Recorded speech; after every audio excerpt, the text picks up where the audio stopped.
Бизге бөлмөңөргө кирип, жарыкты өчүрүп алгыла дешти. Тополоңчулар жатаканада эч ким жок деп ойлоп калыш үчүн. Мен бир да жолу жаман кыргызстандыктарды көргөн эмесмин. Бирок ошол түнү ошол адамдарды көргөндө бул жакта деле жаман адамдар көп экенин көрдүм. Ал түн абдан узак, абдан караңгы жана коркунучтуу түн болду. Жөн гана бөлмөбүздө отурдук. Эшикке бут кийим койгучту жөлөп алганбыз. Коргонолу деп Кудайга жалынып аттык. Коргосунчу бизди деп. Asking help from God to protect us. Аларды катуу сабашты. Аларды сабап атканда ыйлап токтоткула деп жалбарып суранышты. Тополоңчулардын бири да угуп койгон жок.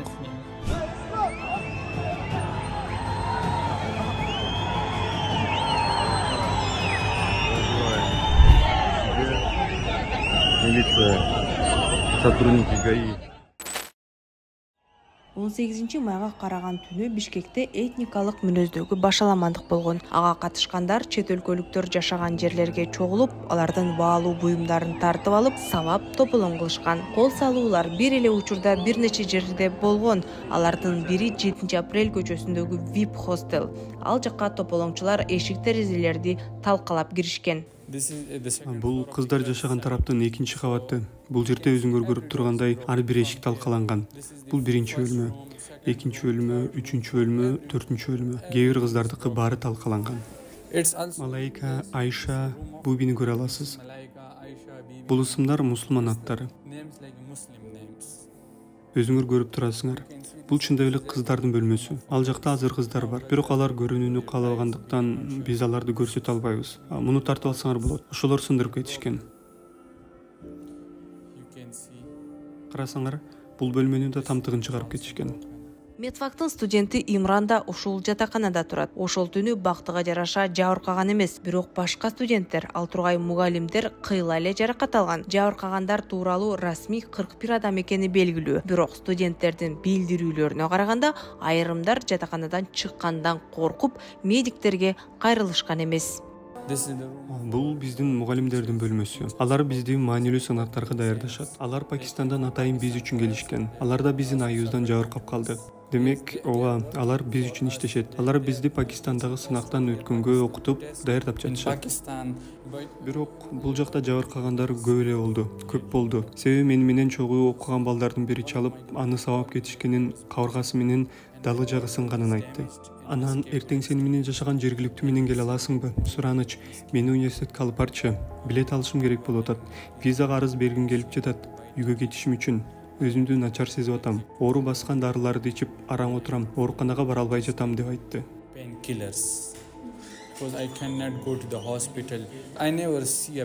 Мен бир да жолу жаман кыргызстандыктарды көргөн эмесмин. Бирок ошол түнү ошол адамдарды көргөндө бул жакта деле жаман адамдар көп экенин көрдүм. Бул жакта 4 жылдан бери жүрөм. Мындайды эч качан көргөн эмесмин. Алар кайдан келгенин да билбейм. Алар кыйкырып бизди коркутуп жатты. Биз бул жакка врач болуш үчүн келгенбиз. Врач болгон адам абдан боорукер адам. Ал эч кимге зыян тийгизе албайт. Врач дайыма баарын сыйлайт. Бизде бул жакта жергиликтүү досторубуз көп. Алар чындап жакшы адамдар. Бирок билбейм, бул жакка келген адамдарды билбедим, тааныбадым. Имран өзүн Кыргызстанда коопсуз сезбей калды. Эми ал Бишкекте окуусун улантып, диплом алгысы келгенине карабастан мекенине кайтканга аргасыз болот. Хостелдин дагы бир тургуну Фатима Бишкекте жашап атканына 5 жыл болду. Кыргызстанды экинчи үй катары көрөт. Ал КЕУда акыркы курста окуп жатат. Тополоң башталганда Фатима жана анын башка курбулары жарыкты өчүрүп алып, үнүн чыгарбай отурушкан.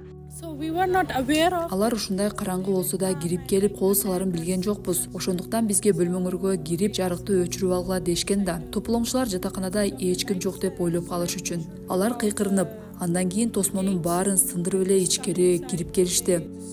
Өзүңөр көрүп тургандай эшиктин баары талкаланган. Эшикти түртүп эле ичке кирип келишкен.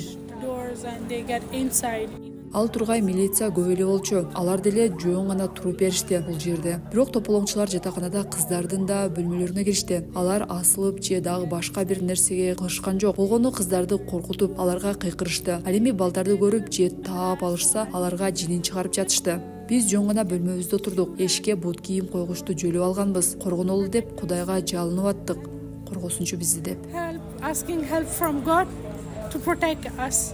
Ошол түнү Фатиманын бөлмөсүнө эч ким кирген эмес. Бирок башкаларга кирип, жатакананын директору Сажат Ахметтин айтымында жаалданган топ имаратка 3 жактан кирип келген. Жертөлөдөгү терезе аркылуу, өрт коопсуздугунун тепкичи аркылуу, анын темир эшигин талкалап, башкы эшиктен киришкен. Андан кийин тополоңчулар эшиктерди тепкилеп, бөлмөлөргө кирип, студенттерди сабашкан. Аларды катуу сабашты. Аларды сабап атканда ыйлап токтоткула деп жалбарып суранышты. Тополоңчулардын бири да угуп койгон жок. Биз медициналык факультеттин студенттери болгондуктан бизде окууга делген техника жана башка керектүү буюмдарыбыз бар. Студенттердин көбүнүн өздөрүнүн компьютер, ноутбуктары бар. Тополоңчулар баарыбыздын телефондорубузду, акчаларыбызды баарын алып кетишти. Милициядан жатаканаларга эле эмес, пакистандык, индиялык жана бангладештик мигранттар иштеп жашаган тигүү секторуна кол салган шектүүлөр да кармалганын билдиришкен. Бирок студенттердин айтымында чет өлкөлүктөр жашаган батирлер да кол салууга дуушар болгон. Бүгүн досторумдан алардын бөлмөлөш 2 досун катуу сабап кетишкенин уктум. Бирөөсү жагы сынганын айтыптыр. Биздин батирде турган башка досторубузду деле жашаган батирлерине чейин кирип сабап кетишиптир. Кол салгандар эшиктерди каккылап, өздөрүн милициядан деп келишиптир. Эшикти ачканда эле батирге кирип барып, студенттерди катуу сабашыптыр. Аны TikTokко деле салып жатышат. TikTokто түз трансляциялар бар. Пакистандыктар көрүп алгыла деп атышат. Ошондуктан мен алардан бир нерсени сурагым келет. Биз силерге эмне жамандык кылдык? Сардар кээ бир чет өлкөлүктөргө дагы деле коркутуп үркүтүүлөр болуп жатканын, аларды соц түйүн жана мессенджерлерде кодулап атышканын айтат. Кечэтен бери менин номериме көптөгөн чалуулар болуп атат. Көбү кыргызча же орусча сүйлөп жатышат. Мен аларды жакшы түшүнө албайм. Кечээ дагы бир нече кыз чалды. Англисче сүйлөп, менин жүргөн жеримди таап алып, сабап, ал тургай өлтүрүп кетишерин айтышты. That they will trace my location, they will come here, they will beat me, they will kill me. Расмий маалыматка караганда Бишкектеги тополоңдо 41 адам жабыркаган. Ал күндөн бери Пакистандын өкмөтү өз жарандары үчүн атайын рейстерди уюштуруп, мекенине чыгарып кетип жатат. Атайын рейс менен кеткендер көп. Жүздөгөн чет элдик азыркы тапта Кыргызстандан чыгып кетти. Кетпей Кыргызстанда калгандарына жергиликтүү активисттер жардам берип жатат. Алар чет өлкөлүктөргө азык-түлүк, биринчи керектелүүчү буюм тайымдарды алып келип берип жатышат. Биздин өлкөдө болгон бул окуя эл аралык да себеп болду. Башаламандыкты Пакистандын премьер-министри Шахбаз Шариф айыптап, Пакистан тиминин башчысын Кыргызстанга жөнөттү. Кол салуунун видеолору, анын ичинде кол салгандар өздөрү тарткан видеолор интернетке желдей тарады. Тополоң тууралуу чет элдик басылмалар жазды. Чет өлкөлүктөргө кол салуу Кыргызстандын өзүндө укук коргоо органдары, муфтият жана өкмөт тарабынан дагы айыпталды. Президент Садыр Жапаров менен УКМКнын башчысы Камчыбек Ташиев башаламандыктардын артында чагымчылар турат деп айтышууда.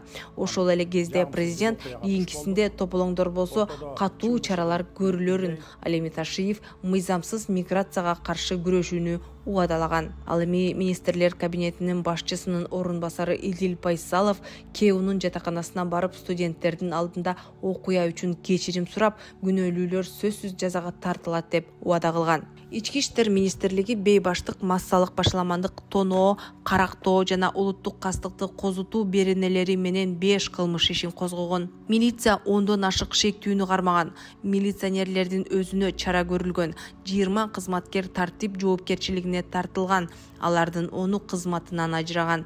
Кызматынан ажырагандардын арасында Свердлов райондук милиция бөлүмүнүн начальниги дагы бар.